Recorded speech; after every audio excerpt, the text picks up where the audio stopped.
pem ben am ben ngo an ni pot na ni do ngi pe do ngi temu jimi ma beju ke kem ma rojo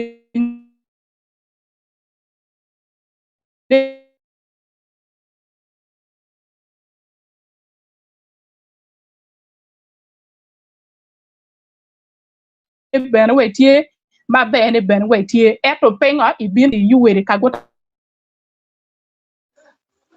Okay. Yeah, I gam maleng tutuan damera pui be piere.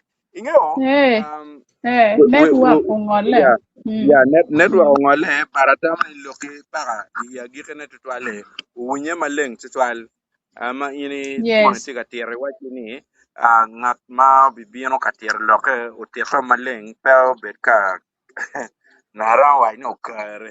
Adek Yeah. yet So, peke bet ka yet eh, peke penga ki bin ka chayo la dir lo eron ya ye madong adeke pem la dir mm, lo uri itela pe mwaka ye piera ye angwen ko ber ya cha ne dare o ma ko dare another more 5 years manyoto ni mo nga la dir lo nwang tek kanu tilu ka in ka nga in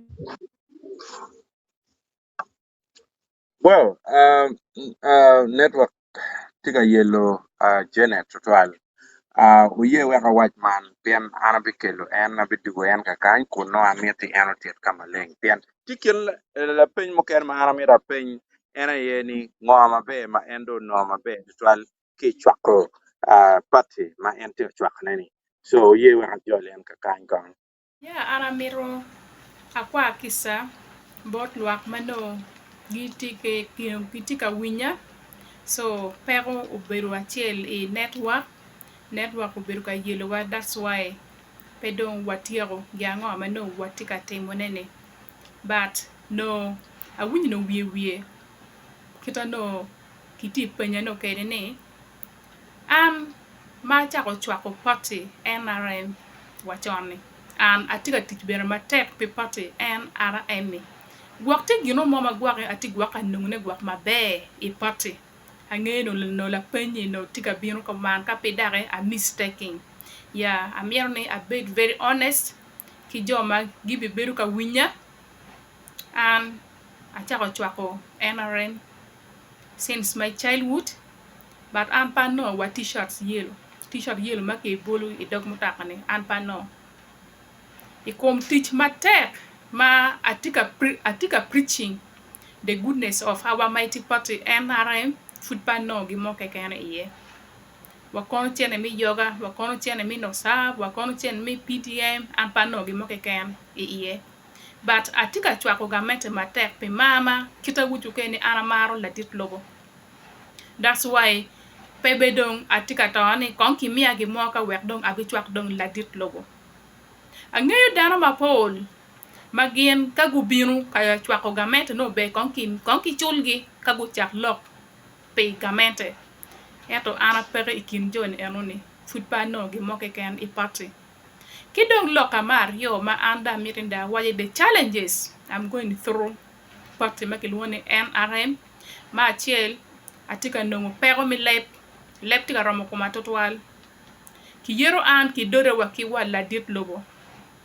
ange kai bir followers ma in itika following an I TikTok I bino yete ki yero an lep ma chilu ki dore wa kila dit logo ki yero an ki mero wa ki walo wa ki nga family members ma mega pingo an atika chwako pato ma ki luone NRM kido Mario pero madongo atika nongone ne bot lu dire mamwa mi NRM jo eni ka kirka ini bini tiu matek pe party pegi mer wa ngei pegi mer wa recognizing in iberu nga itiu matek pe party ba pegi paro piri pero madit endong tiene do tela mamekwa magiti party mamwa magiti chalo wiki komi mamwa yin mai tiu matek pe party am down in wengi nero pero am atika going through social media about lokum live about lokum ngapa dong chung ki chwin mada pe chwin me chemme do beru an Janet Museveni do ko beru an atiu matek ki iya nono china nono empty stomach atiu matek ko meno yeah Kidong lega na mada amir dong lega dong Mario ni. Ma der, I think. Amir wata kill la dit logo. O konya, o martia, amir wata kill la dit logo. Ati kilok ichunya kany ma pol ma aramiro atiere ati lok kill la dit logo. Ati umatek pe party, at least amir wata kill la dit logo. O konya o martia, mono lega na botu un joma ubu winya ngat maromo kupu an bot la dit logo o kupu an bot la dit logo. Mono lega na tiero bot lo dire ma moi me en ara em karo makotia o martia aramiro wata kill la dit logo. Amiro lokede. Ana foyo but atiki lok ma amira abina bi lok kila dir logo angini ka abina olo atemo mere just kerne pen kan mo manok amira dukong amira na nene a watch gia ngo manok bot la dir logo isha hala mrs ani amira o bot la dir logo isha hala obo o. Your Excellency, the President-elect of the Republic of Uganda, the father of the East Africa community. I am by the name Alaroke Janet, a daughter to Ojar Matthew, Paito sub-county Achua district. I am a strong supporter and a member of our mighty party National Resistance Movement, NRM, since my childhood. I have been mobilizing people and preaching about the goodness of our mighty party NRM through different media platforms like TikTok, YouTube, WhatsApp group, and many others. Through my efforts, many top officers have been able to know me. I have also shared a lot of ideas concerning NRM party with many people. Your Excellency, once again, I would like to take this opportunity to congratulate you upon your victory in the just concluded general elections, where you managed to beat up all your opponents with a huge gap of about 70%. Your Excellency, I am a Ugandan national is so pleased and passionate about your leadership ideologies. I grew up while seeing you as the best president Uganda has ever had since independence. Your leadership skills are incomparable. You managed to maintain everlasting peace and stability in Uganda, East Africa, and Africa at large. Your Excellency, you have managed to achieve all this by building a competent and disciplined army officers through the leadership of the UPDF. The peace we have today in Uganda has led to development in various sectors like trade, commerce, agriculture, and many others.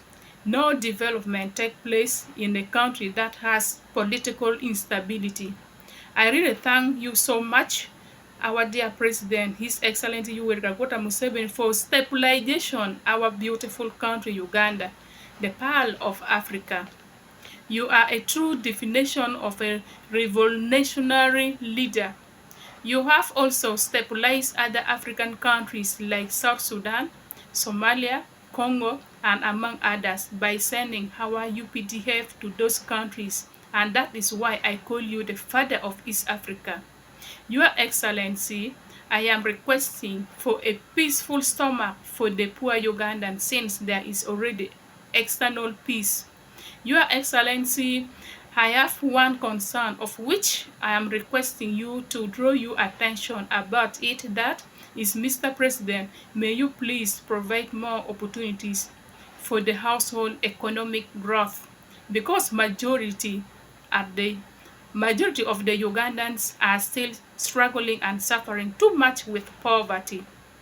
Your Excellency, I do remember that during the campaign period for the just concluded general elections, you made some promises for northern Ugandans, specifically Acholi sub-region, whereby you said if Acholi people voted, then you will bring a lot of development in our sub-region.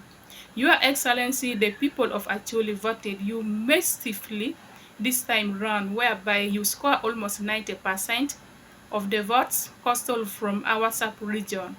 Your Excellency, as you are looking forward to support the people of Acholis in regards to our pledges, I'm kindly requesting you to consider the following as the major problems and challenges affecting the people of Acholi. 1. Illegal killings taking place mainly in Agago due to cattle rearing by the Koromoja people.